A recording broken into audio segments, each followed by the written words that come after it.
Territoire pilote de sobriété foncière est un programme lancé en 2020 par l'État qui vise à soutenir les collectivités locales à concilier le développement des territoires et la sobriété foncière. Depuis plus de 3 ans, les 7 territoires lauréats de ce programme ont mené des projets expérimentaux pour faciliter la mise en œuvre du ZAN et déployer des démonstrateurs de la ville sobre, résiliente, inclusive. Le programme a permis à chaque territoire de porter un nouveau regard sur le foncier existant et d'envisager les espaces délaissés, devenus invisibles, comme un gisement foncier potentiel. Au fil des mois, soutenues par une démarche collective, les équipes organisées en mode projet ont élaboré des outils concrets capables de rendre opérationnelle l'activation de ces sites. À l'heure du bilan, la démonstration est faite que le foncier invisible est une chance à saisir pour imaginer un aménagement sur mesure des territoires. Le 27 mars dernier, les territoires lauréats se sont réunis autour de la rencontre acteurs-chercheurs organisée par le PUCA et intitulée « Sobriété foncière, redirection urbaine, inverser le regard pour ménager le territoire ». Citizen Vox est allé à la rencontre d'élus engagés pour la sobriété foncière.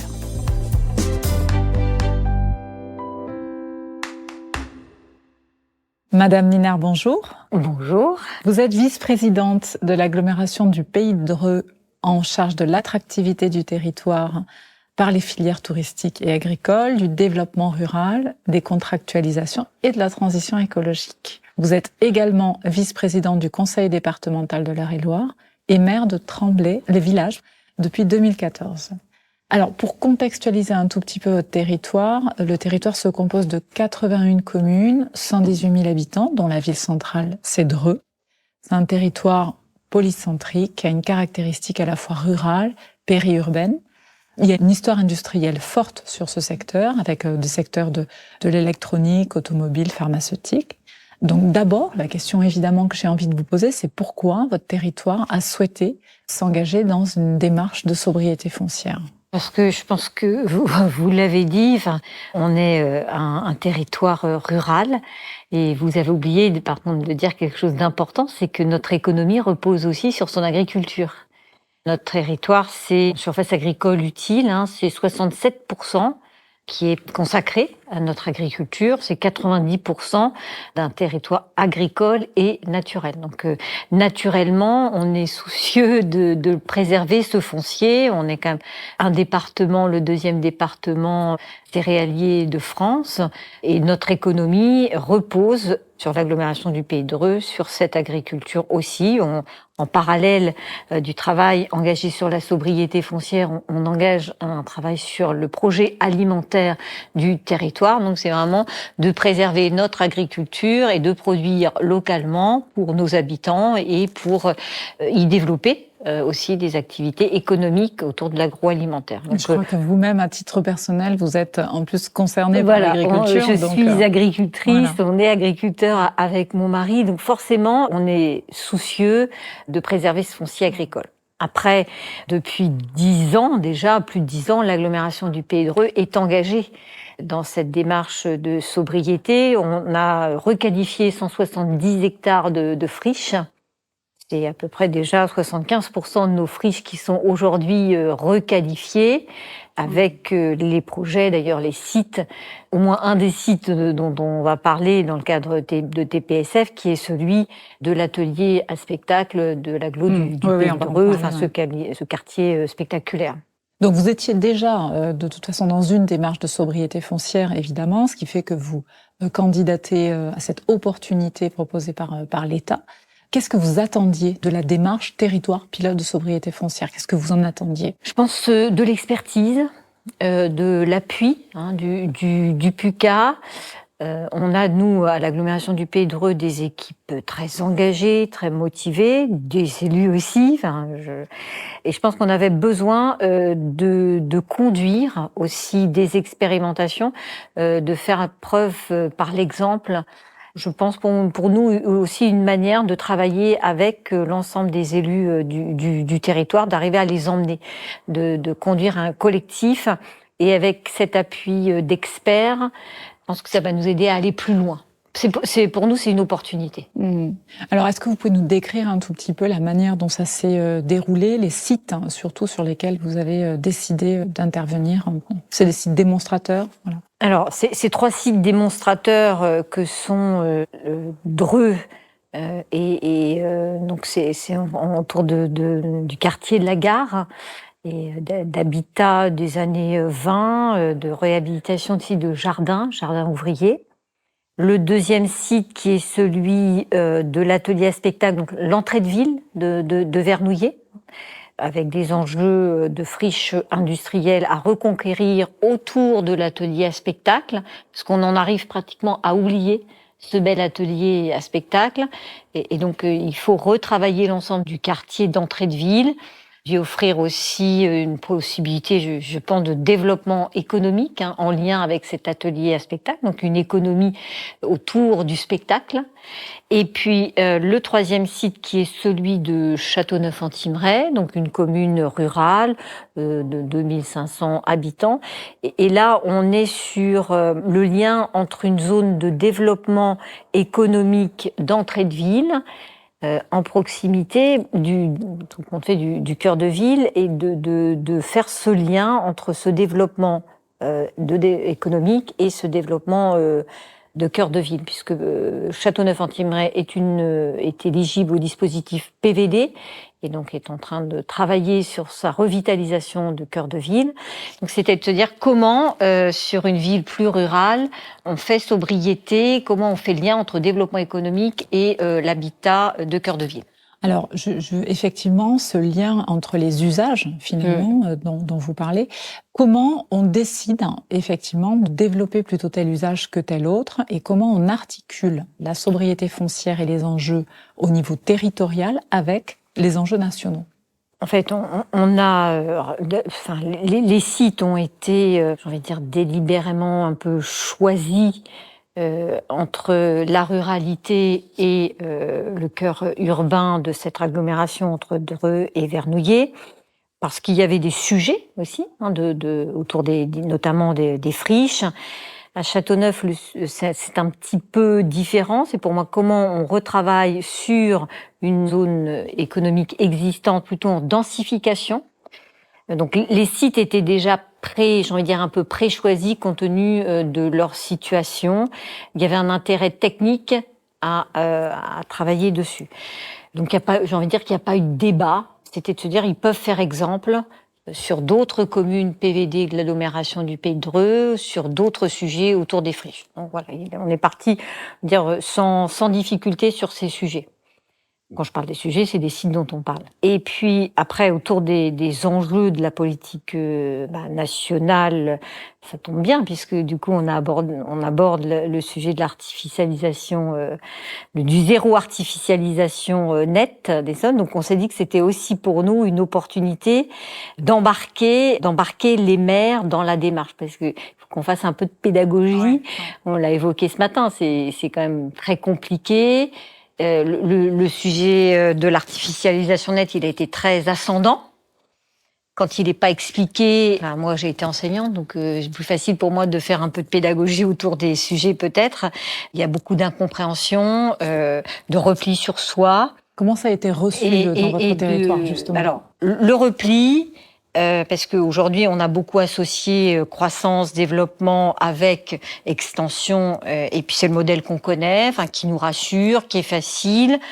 Et d'un seul coup, on a dit aux maires, terminez, zéro artificialisation nette des sols.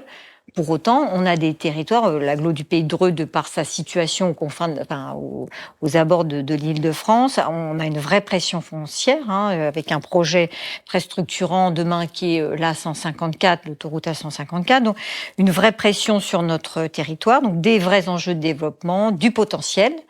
Et les maires se sont dit, à l'heure où on a la possibilité de développer notre territoire, on va fermer les portes. Donc là, donc toujours avec cette notion de développement égale extension, en fait. Développement égale extension, voilà, dans la tête des maires. Donc il faut, pour moi, le sujet de TPSF, c'était justement d'être accompagné. par des experts, des témoins. Et on l'a vu ce matin, je me suis dit, en regardant un des films, notamment celui d'Épernay, c'est celui-là qu'il faut montrer chez nous, parce qu'il parle de la ruralité, parce qu'il y a effectivement des communes où on a une décroissance. Pour autant, ces territoires-là, on ne doit pas les abandonner dans notre aglo. Et c'est comment on va retravailler au développement de ces communes sans aller en extension. Donc, on va mettre en place tout un travail aussi à partir d'outils pour conduire les maires vers l'exemple. Et donc, au gré de l'expérimentation, vous avez constaté que quand même la culture des maires évolue Oui, clairement. Alors déjà, chez nous, on ne parle pas de zéro artificialisation nette. Ça, c'est... je dis toujours à nos équipes, et puis dans notre démarche, c'est un mot à bannir. Carrément. Là encore, je veux dire, si on veut emmener tout le monde, il y a des mots, on le sait bien en pédagogie, qu'il faut pas dire. Donc, en fait, la belle porte d'entrée, justement, ça a été sobriété foncière. Donc, compte tenu des enjeux de préservation du foncier agricole qu'on connaît, de maintenir notre agriculture, qui est une vraie économie pour l'agglomération du Pays de Drôme et pour notre département. Quand on a dit ça, les enjeux climatiques, les aléas qu'on connaît de plus en plus fréquents. Chez moi, dans ma commune, en 2018, on s'est retrouvé avec une inondation, 1 mètre d'eau dans les maisons. Il n'y a aucun cours d'eau, il n'y a rien.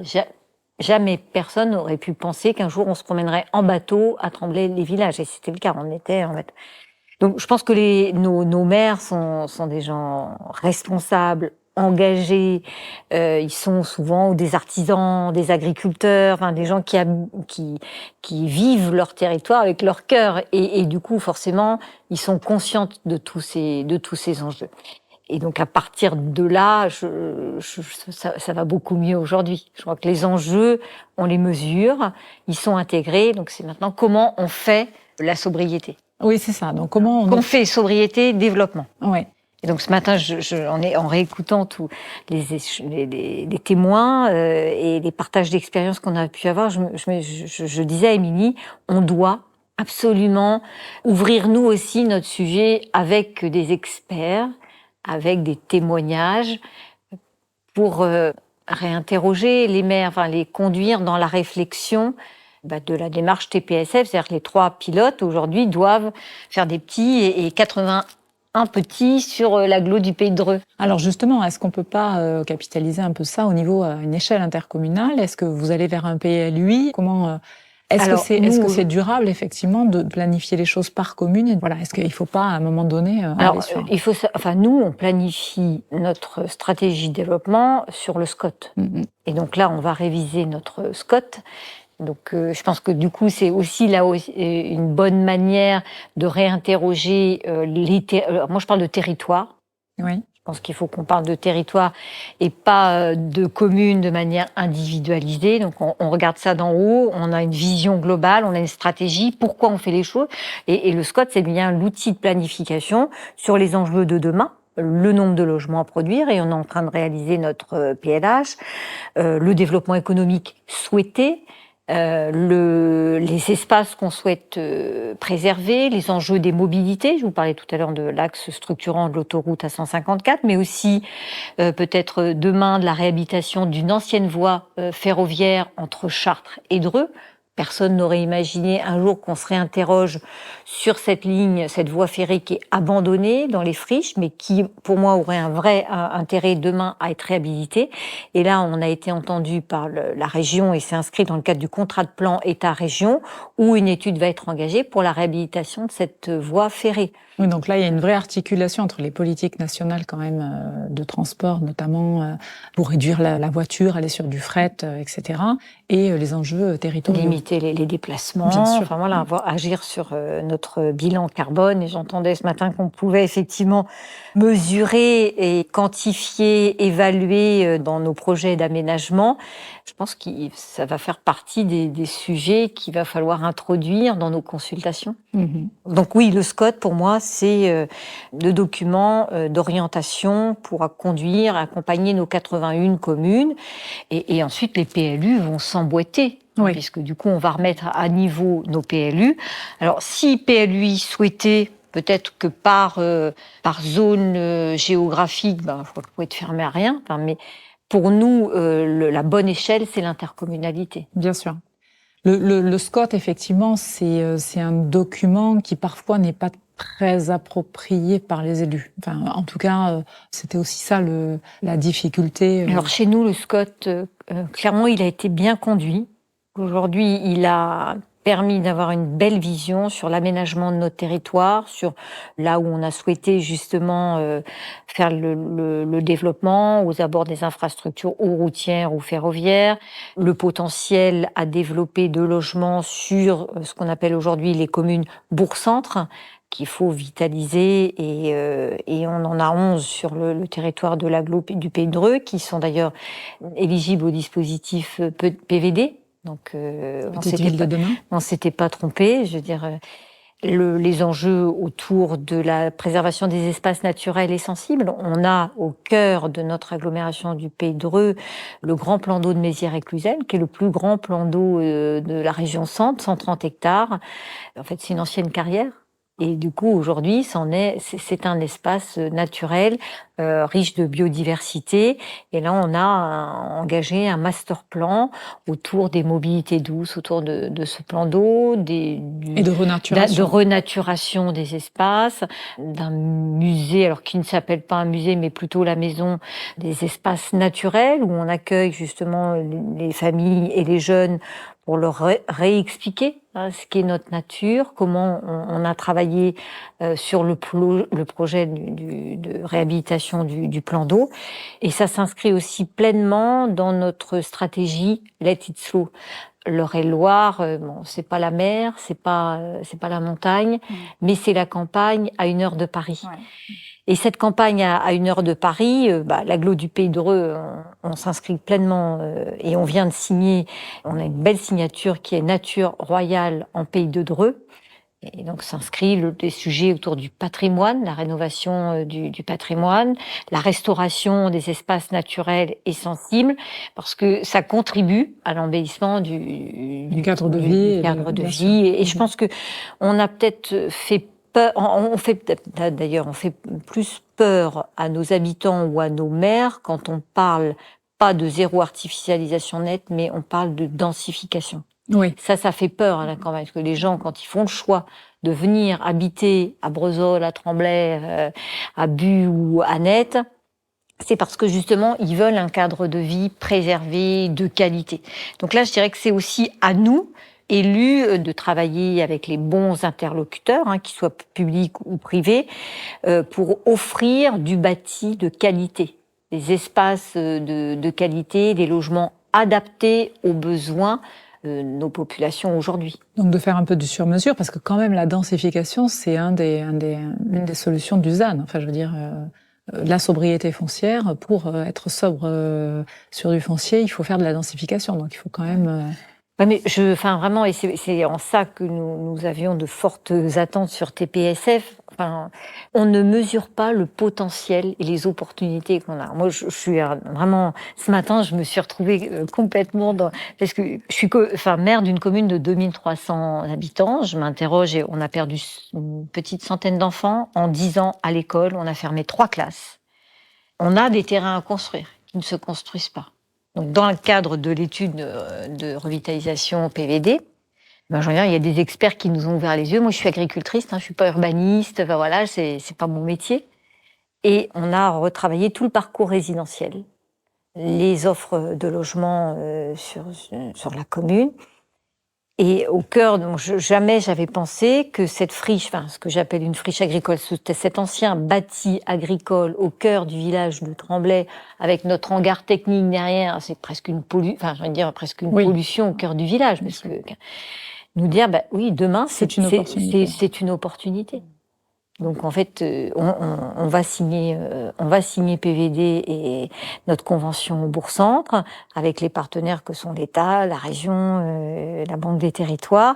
Et notre projet pour les 5 ans qui viennent, ça va être de requalifier cette friche agricole. Et dans nos territoires ruraux, particulièrement l'agglo du Pays de Dreux, on a un potentiel sur le bâti agricole, puisque malheureusement la démographie agricole baisse, les exploitations sont reprises avec des agrandissements. Voilà, c'est aussi des réalités économiques, je pense qu'il faut être conscient de ça. Mais le bâti n'a plus d'usage agricole. Donc, qu'est-ce qu'on fait de ce bâti agricole ? Et là, j'ai eu, dans le cadre de notre PLU, plusieurs exploitants qui arrivent à la retraite et qui s'interrogent parce que leurs exploitations sont transmises, reprises, mais pas le bâti, parce qu'on ne rentre plus un tracteur dans l'ancien bâti agricole. On ne peut plus stocker le blé dans les anciens bâtiments agricoles. Donc, il y a un potentiel sur ce bâti agricole, et ça, je pense que nos maires n'en ont pas conscience. Oui. Comme moi, j'en avais pas conscience. Oui, bien sûr. Ouais. C'est des potentiels fonciers, donc c'est ce dont on parle, ces fonciers invisibles finalement à identifier et ensuite à mobiliser. Mais ce foncier, il est souvent très lourd dans une opération. La maîtrise foncière, c'est quand même quelque chose c'est aussi une des clés pour pouvoir ensuite faire véritablement les opérations. Comment vous travaillez ce sujet sur la maîtrise foncière dans votre territoire ? Alors, on est dedans, c'est bien notre sujet là aujourd'hui. Donc, on est en échange et avec de belles perspectives, je pense, de pouvoir adhérer à l'EPF de Normandie, et pour justement faire ces portages de foncier et d'aménagement. On a aussi un très bel outil en Eure-et-Loire qui est la SAEDEL, enfin Eure-et-Loire Développement.